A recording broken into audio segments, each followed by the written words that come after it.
Tudo bom, meus amigos? Como estão vocês, terceiranistas? Já tivemos o primeiro domingo com a nossa U, não é? Do tipo Enem. Semana que vem, no outro domingo, claro, a gente tem a segunda parte do Enem. E aqueles 2 dias de SSA, não é isso? Enquanto isso, a matéria continua. Nós estamos trabalhando o capítulo 33, não é? Falando sobre os fascismos. No livro, fala-se sobre o fascismo italiano e o fascismo alemão. Mas eu já falei a vocês que outros países também tiveram fascismo. E é exatamente isso que a gente vai trabalhar. Hoje a gente vai falar sobre o fascismo em Portugal, que se chamou salazarismo, e o fascismo na Alemanha, que se chamou nazismo. Então, vamos começar com o salazarismo. Antes de a gente chegar ao século XX, como sempre, a gente faz um retrocesso, não é? História é sempre assim. A gente não pode entender o presente, o fato agora, ou o assunto que a gente está trabalhando na história, mesmo no passado, sem que a gente tenha que recorrer a um passado ainda mais distante.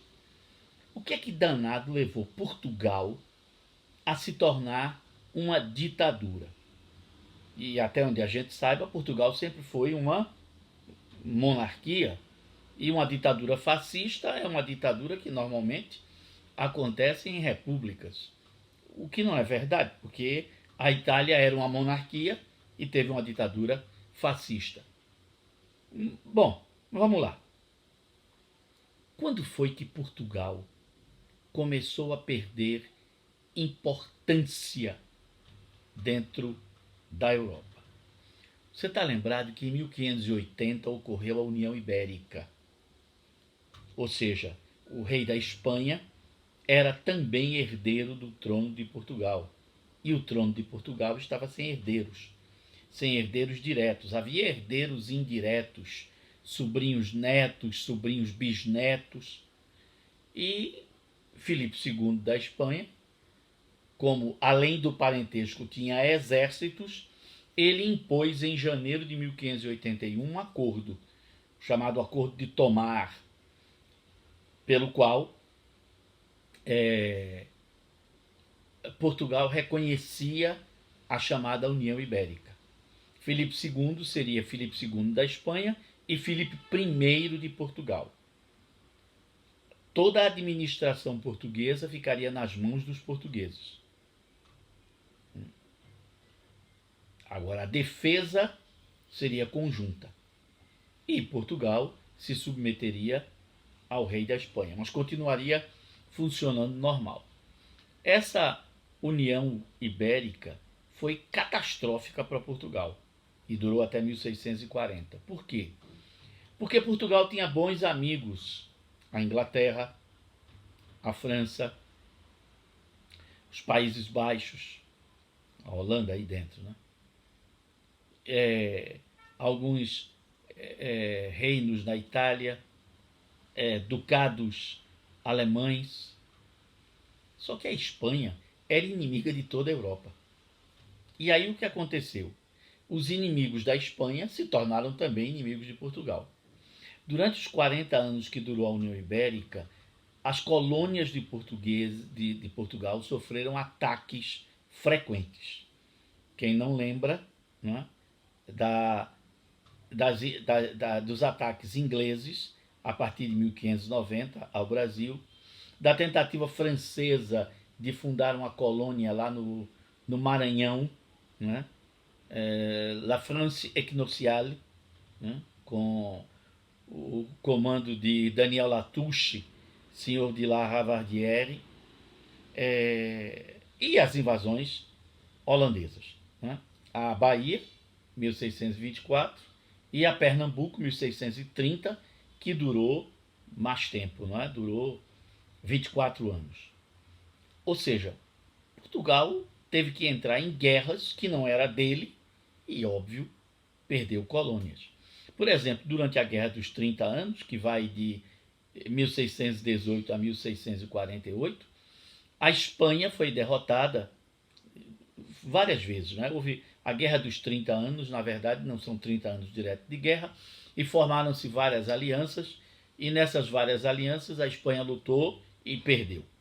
Numa dessas alianças, a Holanda estava presente e foi vitoriosa, e a Espanha teve que ceder territórios como indenização à Holanda. Obviamente, a Espanha cedia territórios de Portugal. E Portugal, por exemplo, perdeu a África do Sul. Tá lembrado? Quem chegou ao Cabo da Boa Esperança foi Portugal.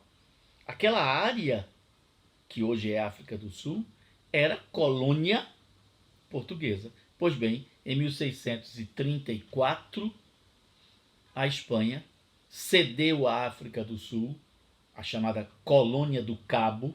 Foi assim que os holandeses batizaram a nova colônia, ganharam por conta disso daí. Quando a União Ibérica terminou, Portugal entrou também num processo de crise econômica. Né? Terminada a guerra, né, Portugal teve que reatar amizades diplomáticas, relações diplomáticas com a Holanda, a Inglaterra, a França, para poder sobreviver. E aí, lógico, a situação já era desfavorável. E Portugal teve que assinar acordos que não foram bons. Por exemplo, com a Holanda, mesmo os brasileiros expulsando os holandeses, nós tivemos que pagar uma indenização. E parte dessa indenização vai ser paga pelo Brasil. Vê que negócio absurdo. A gente expulsa os holandeses e ainda tem que pagar, né, ao expulso, ao derrotado aqui. Né? Os reis de Portugal que se seguiram a essa união, fim da União Ibérica, né, negociaram também com a Inglaterra, com aquele menino Cromwell, por exemplo, né, e a gente sabe que Cromwell era picuinha ruim, carne dura, carne de pescoço para negociar, e as negociações não foram boas. Né? Portugal teve que ceder uma série de vantagens para o comércio inglês. Bom, aí no final do século XVII começam a aparecer os primeiros vestígios de ouro rentável. Na verdade, já tinha se encontrado ouro por todo canto. Até no rio Capibaribe se encontrou pepita de ouro. Só que era muito pouco e não havia vantagem nenhuma em explorar, porque era uma merreca, uma desgraça, um trabalho grande para você juntar 3 gramas de ouro. Não valia a pena. Mas, a partir de 1697, né, Rodrigues de Arzão encontra ouro na região das chamadas Gerais, que era a área de gado. E só que a quantidade que foi encontrada, né, era uma quantidade que valia a pena se explorar. Pronto, a partir daí, né, começa aquilo que alguns historiadores brasileiros denominam de ciclo da mineração. Porque além de ouro, havia também diamantes e havia também pedras preciosas, como por exemplo topázios, águas marinhas, etc. Pois bem, isso deu um alento ao governo de Portugal. Né? Esse ciclo da mineração correspondeu também a um desenvolvimento nas colônias africanas, né? Como em Angola e Moçambique. E esse crescimento econômico vai fazer com que Portugal possa respirar e o ouro brasileiro garantir, na primeira metade do século XVIII a Portugal, na primeira metade do século XVIII e até o terceiro quartel do século XVIII, até 1775 aproximadamente, né, Portugal viver bem, sem problema. O Brasil rico, da mineração, muitos produtos como couro, a carne, o fumo, começaram a ter importância no mercado internacional. O açúcar, como sempre, variava, tinha épocas que o preço estava baixo, tinha época que o preço estava bom. O algodão começou a crescer, é a Revolução Industrial. O algodão começou a ser importante, tá vendo? Então, Portugal se tornou rico, não é? Atenção, uma riqueza que podia acabar a qualquer momento. Mas os reis de Portugal não quiseram saber de nada. É dessa época, não é, que temos o governo de Dom João V e Dom José I, que foram os reis abastados. É o apogeu do absolutismo português. Corresponde ao fim do governo de Luís XIV, o Rei Sol, e o esplendor do governo de Luís XV, né? Neto, ou bisneto, me parece, depois eu vou conferir, de Luís XIV, que se tornou rei também.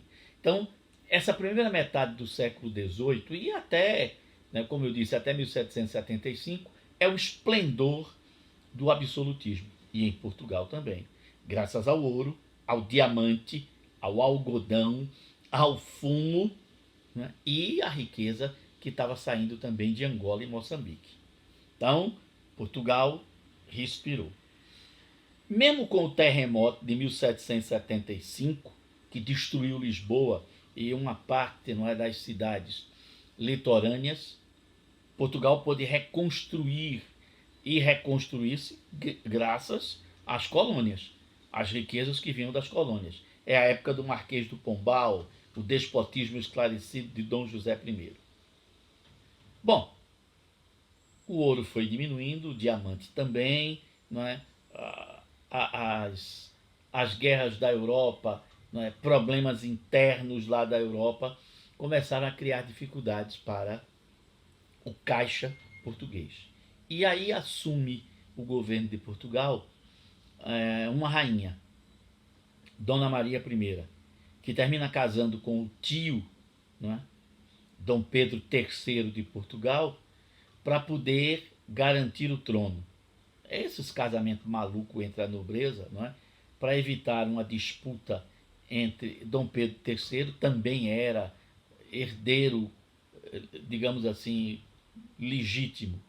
Então, para evitar uma confusão dinástica, ela casa com o tio e aí os dois são reis de Portugal. Ou seja, um rei não é casado com uma princesa estrangeira, mas com a rainha de Portugal. A rainha é casada com um rei também de Portugal por heranças dinásticas.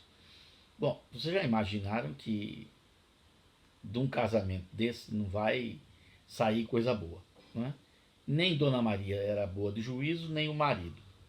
E viúva, ela piorou, não é?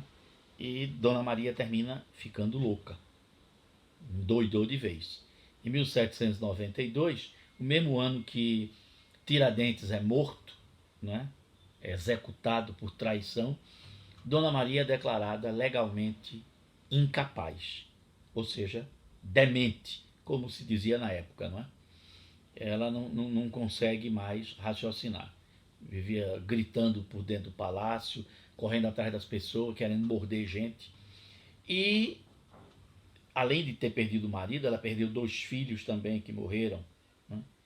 E, resultado, o trono vai cair nas mãos de um príncipe, que é Dom João de Bragança, que não tinha nenhum interesse em ser rei, nem tinha, digamos assim, o aprendizado, a educação suficiente. Mas ele se torna príncipe herdeiro. Por que príncipe herdeiro? Porque na monarquia é o seguinte: enquanto o rei for vivo, mesmo que ele não possa governar, ele continua sendo Sua Majestade. E os príncipes são Suas Altezas. Mesmo que um príncipe governe no lugar do pai ou da mãe, por incapacidade dos pais, da mãe, do pai e da mãe, ele é príncipe regente, porque ele está administrando o governo de um rei, ainda que esse rei não possa governar. Então, Dom João só será imperador, rei de Portugal, e imperador do Império Português quando a mãe morrer. O que vai acontecer em 1816, quando Dom João está aqui no Brasil. Vamos recordar esse negócio rapidamente. Bom, Dom João é príncipe herdeiro, começa a Revolução Francesa, o pau canta na Europa. Lógico, Portugal e Espanha assustados com os efeitos daquela revolução, porque aquelas ideias põem em risco o absolutismo. E aí, o que é que vai acontecer? Portugal vai perdendo, né, o comércio que tinha com a França. E Portugal cada vez mais se torna refém do comércio com a Inglaterra. Aí vem o furacão Napoleão Bonaparte. Dom João, inteligentemente, né, mantém-se neutro diante das pretensões de Napoleão. Mas em 1806, quando Napoleão mais uma vez derrota, né, a coligação formada pela Prússia, Áustria, o Reino do Piemonte, o Papado, não é, o governo da Igreja e outros países, inclusive a Inglaterra, né, que derrotou Napoleão dentro d'água, a Batalha de Trafalgar, mas não conseguiu vencê-lo em terra. Napoleão, então, para acabar com o governo inglês, decreta o bloqueio continental. Todos os países da Europa estão proibidos de comerciar com a Inglaterra. A Inglaterra, por sua vez, avisa: quem aderir ao bloqueio continental vai ser invadido por Portugal, pela Inglaterra. Portugal, então, ficou entre a cruz e a caldeirinha, como a gente chama, né? Entre o fogo e a frigideira. Se desobedecesse Napoleão, corria o risco de ser invadido. Se desobedecesse, né, a Inglaterra, seria atacado pelo litoral pelas forças inglesas, pela marinha inglesa, que era a maior do mundo e a mais poderosa. Dom João tenta negociar com Napoleão e propõe um casamento do filho dele, o príncipe Dom Pedro, com uma sobrinha de Napoleão, tentando uma aliança dinástica. Napoleão responde que não está a fim de casar, né, seus parentes com ninguém. Ou Portugal obedece o bloqueio continental, ou vai ser invadido. Portugal vai empurrando o problema com a barriga, mas tirando da gaveta um plano que vinha desde a época da União Ibérica, que era transferir o governo português da sede do país para uma das colônias. E é claro que o Brasil, naquele momento, era a melhor opção. E começa uma arrumação para essa transferência, que na verdade se transformou em fuga em função dos acontecimentos. Quando a Espanha se nega a obedecer ao bloqueio continental, não é, Napoleão manda seu general e seu irmão, não é, José Bonaparte e o general Jacques Junot, invadirem a Espanha. A Espanha é rapidamente invadida, apesar de continuarem resistências, guerrilhas, focos de resistência, mas a Espanha, Madrid, é invadida. E Zé Bonaparte se torna rei da Espanha. E, como rei da Espanha, ele declara guerra a Portugal e inicia pelo norte de Portugal a invasão, né? O irmão de Napoleão. Ora, a essa altura, a esquadra inglesa já está com os canhões apontados para Portugal. Se Portugal não romper com o bloqueio continental, as cidades portuárias litorâneas serão todas destruídas. Dom João, então, assina um tratado com a Inglaterra. A Inglaterra vai ajudar a transferir o governo português para o Brasil. Em troca, Portugal ficará ao lado da Inglaterra contra Napoleão. Isso foi feito às pressas, em outubro de 1807, com as tropas de Napoleão já, entendeu, mordendo as fronteiras de Lisboa. Né? Muita coisa que devia ter embarcado não embarcou. Muita coisa que não devia ter embarcado foi. Muita gente que não devia ter vindo veio. E alguns que deveriam ter vindo nunca vieram. Pronto. O rei fugiu. Fugiu não. Na linguagem diplomática, transferiu-se. e veio para o Brasil. A história de Dom João VI no Brasil, vocês já conhecem. Napoleão vai ser derrotado, vem o Congresso de Viena. Portugal, como país vencedor, sem disparar um tiro contra Napoleão, né, participa do Congresso de Viena ao lado dos interesses da Inglaterra, sempre. E Dom João é obrigado a voltar, a Revolução do Porto, a gente já sabe disso também. Dom Pedro fica no Brasil, termina fazendo a independência do Brasil. Para reconhecer a independência do Brasil, Dom João exige uma indenização, é exatamente 2 milhões de libras esterlinas que Portugal devia à Inglaterra. O Brasil já começa afundado economicamente. Dom João VI morre. Dom Pedro quer unir o Brasil com Portugal outra vez, não consegue. Vem a guerra contra o Uruguai, Dom Pedro é derrotado. 1831, ninguém confia mais em Dom Pedro. A elite brasileira, obriga Dom Pedro a abdicar. Dom Pedro volta para Portugal, luta contra o irmão, Dom Miguel, e se torna rei de Portugal, com o título de Dom Pedro IV de Portugal. 3 anos depois, Dom Pedro morre de tuberculose, 1836, e a filha dele, menor, Dona Maria da Glória, que nasceu no Brasil, é declarada herdeira. Espera que a princesa complete 16 anos, se torna maior, é declarada oficialmente maior, se torna rainha de Portugal, e o século XIX continua. Dona Maria morre, vem outros reis, e a monarquia portuguesa vai sobrevivendo com o que resta de suas colônias na África. Guiné-Bissau, né? Cabo Verde, Angola, Moçambique, e lá na Ásia, Macau, Goa, Dio e Gamão, na Índia e na China. Pedacinho de terra deste tamanho. Né? E Portugal vai sobrevivendo e dependendo da Inglaterra. A essa altura, revoluções aconteceram na Europa. Em 1848, a Revolução chamada Primavera dos Povos, as ideias liberais varrem o mundo. Em 1870, né, com a derrota da França diante da Prússia, a Guerra Franco-Prussiana, que levou à unificação italiana, a derrota da França faz com que a França se torne uma república. A ideia de república está ganhando o mundo inteiro e Portugal começa também a ter ideais republicanos. Pronto. Até que finalmente, em 1911,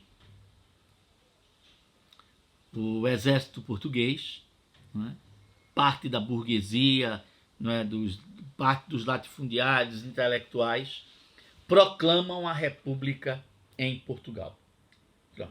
1911, né, Dom Manuel II, que é o último rei de Portugal, né, é deposto, se exila na Espanha e começa a república em Portugal. Um país pobre, que tem muita coisa para resolver e não tem dinheiro para fazê-lo. Parte da Assembleia Constituinte que foi eleita era formada por anarquistas, sindicalistas, socialistas, comunistas, e esse pessoal dá um gás muito grande à ideia de socialismo em Portugal, o que assusta a igreja, que era a grande proprietária de terra, assusta banqueiros, assusta a burguesia comercial, né? Assusta os grandes proprietários latifundiários, a classe média, parte da classe média, porque parte da classe média, os jovens intelectuais, né, abraçam o socialismo como o mundo novo que vai nascer. Resultado, né, Portugal, né, não consegue unificar-se politicamente. E as disputas fazem com que Portugal escolheu o modelo parlamentarista. Tinha um presidente e um primeiro-ministro. E aí não há condições de governar porque o primeiro-ministro nunca consegue a maioria do Congresso, né? Lá se chamava Assembleia Nacional, para implantar as medidas necessárias. E aí, em 1917, ocorre a Revolução Russa, né? E os comunistas portugueses ficam assanhados. Eita! A Revolução Bolchevique, vamos fazer uma revolução em Portugal também. E aí o medo vai crescendo, né? E só que os comunistas não têm força, nem os socialistas, nem anarquistas, de fazer essas mudanças. E é exatamente com esse medo que os militares terminam dando um golpe na década de 20, né? Influenciados pelo que estava acontecendo na Itália, vamos lá, com a instabilidade da República Burguesa, greves e revoltas populares, os militares dão um golpe com o apoio da burguesia financeira, da burguesia industrial, as poucas indústrias e manufaturas que existiam, dos latifundiários, da Igreja Católica e parte da classe média. Então, entre 1923 e 1927, a instabilidade em Portugal leva, finalmente, em 1927, a um golpe militar, né? Nos moldes dos ideais da Itália fascista. Lembre que nesse mesmo ano, 1927, Mussolini já tinha decretado a chamada Carta del Lavoro, ou seja, o Código do Trabalho. Ou seja, uma série de reformas foram feitas e a Itália parecia caminhar bem. Então era o modelo que a gente tinha que imitar. E aí os militares colocaram no poder um camarada que já tinha sido ministro desde 1923, mas nunca tinha conseguido colocar em prática seus planos, porque os governos instáveis, né, não se sustentavam. Quem é esse ministro? Camarada formado em direito financeiro e economia, era o professor Antônio de Oliveira Salazar. Então, Salazar, então, com o apoio do exército, dos latifundiários, da Igreja Católica, da burguesia industrial, manufatureira e comercial, passa a governar com plenos poderes. Como é que isso vai acontecer? A gente já sabe, né? Primeiro passo é declarar que, a partir daquele momento, todos os partidos políticos estão dissolvidos. Não haverá mais partido político. Não há mais necessidade de partido político. Como eles não se entendem, o país não consegue funcionar. Então, vai funcionar agora através de uma Constituição outorgada, imposta, que determina que todas as decisões políticas serão concentradas na figura do primeiro-ministro, que será escolhido por um Conselho de Estado, nomeado pelo presidente da República, que é eleito indiretamente por uma Assembleia Nacional, que só é convocada quando o presidente achar que deve ser convocada. E essa Assembleia Nacional pertencerá, não é, a um partido único, Partido Nacional Português, o PNP, que depois vai mudar de nome ao longo dos anos. Ou seja, é uma ditadura de partido único. Pronto. Quem é que pode pertencer ao PNP, ao Partido Nacional Português? Quem for de confiança do governo. Quem não for, não se elege. Simples assim. Então começa a se imitar a Itália fascista, né? Então, aboliu o pluripartidarismo. Segundo, censura prévia a todo tipo de manifestação intelectual. Então, panfletos, livros, cartazes, propaganda, música, teatro, dança, cinema, foto, revista, rádio. Naquela época não havia televisão. Tudo o que seja comunicação de amplitude nacional, para todas as camadas, terá que sofrer uma censura. Né? Se cria um departamento de propaganda do institucional, DPI, para fiscalizar isso daí. Bom, você já viu que a essa altura, quem for escrever alguma coisa, quem for dizer alguma coisa contra o governo, quem for cantar alguma coisa contra o governo, vai ser preso. Os crimes contra a ordem pública estabelecida serão considerados como traição à pátria e serão julgados não pelo Código Penal, mas pelo Código Militar, ou seja, que tem pena de morte por fuzilamento. Traidor da pátria tem que ser fuzilado. Pronto. Alguém mais está percebendo que não está percebendo que isso é uma ditadura? Não. É uma ditadura e uma ditadura terrível. É lógico que milhares de pessoas vão ser presas, né, nas primeiras semanas do governo de Salazar. Né? Muita gente vai ser condenada. Quem consegue, né, fugir vai se tornar exilado e não vai poder voltar. E muita gente ficou assim durante anos, porque a ditadura vai ser longa, muito longa. Né? O que mais? O Estado português vai se definir como uma economia agroexportadora. Portanto, Portugal vai produzir aquilo que necessita, sem concorrer com as outras nações. Está vendo como a Inglaterra vai apoiar essa ditadura? Lógico. A Inglaterra vai ter passe livre para vender os seus produtos manufaturados e industrializados. O governo português abriu as portas dos seus portos para o domínio econômico inglês. Muito bem.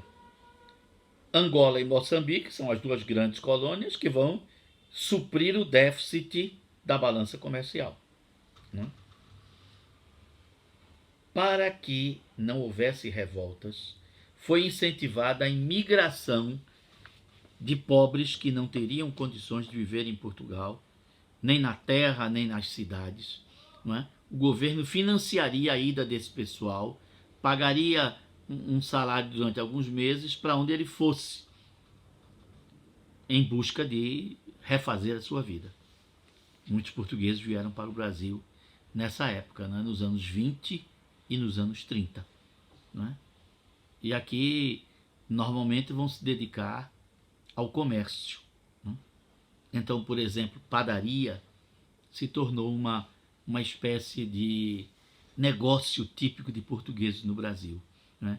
Armazéns de secos e molhados, né? É o que você vende cereais, feijão, arroz, farinha, e enlatados. Pronto. Os armazéns, né, eram muito comuns também de estarem em mãos de portugueses. E também atividades manuais, como a marcenaria, a cutelaria, o trabalho com couro. Vieram também artistas, né? Escultores, pintores, decoradores vieram para cá. Vieram também professores para tentar se instalar, se empregar nas faculdades brasileiras. Haverá várias levas de portugueses em várias épocas por vários motivos. Né? Então, é por isso que a colônia portuguesa no Brasil se tornou tão grande, né? De portugueses que saíam da terrinha, como eles chamavam, para poder tentar a vida aqui no Brasil. Unipartidarismo, nacionalismo exacerbado, militarismo, perseguição aos opositores, controle dos meios de comunicação social e uma amizade discreta com as outras ditaduras de direita. Não é? Salazar, lógico, vai procurar fazer acordos com a Itália fascista. Né? Mais tarde, quando a Espanha se tornar ditadura, Portugal e Espanha também assinarão tratados. Né? Também Portugal assinou tratados com a Alemanha. Mas nada de tratado militar. Não é? Nesse ponto, Portugal e Espanha se mantiveram neutros, mas simpatizantes dessas ditaduras, desses fascismos da Europa. Só para a gente lembrar, a ditadura italiana, o fascismo italiano, o fascismo alemão, se acabaram em 1945, quando a Segunda Guerra Mundial terminou. Mas o salazarismo não. Inteligentemente, não é, Salazar, quando viu que a Alemanha e a Itália iam ser derrotadas, ele passou a fazer acordos com os vencedores, os futuros aliados, os americanos. E aí, quando a guerra terminou, Portugal não vai ser punido. E aí o salazarismo pôde continuar. Quando Salazar morreu em 1969, ainda o salazarismo prosseguiu mais 6 anos. Um outro primeiro-ministro vai substituir. Até que em 1975 ocorre uma revolução militar em Portugal e o salazarismo tem fim. E Portugal inicia um processo de redemocratização. 75 é quando os restos da ditadura salazarista se acabam.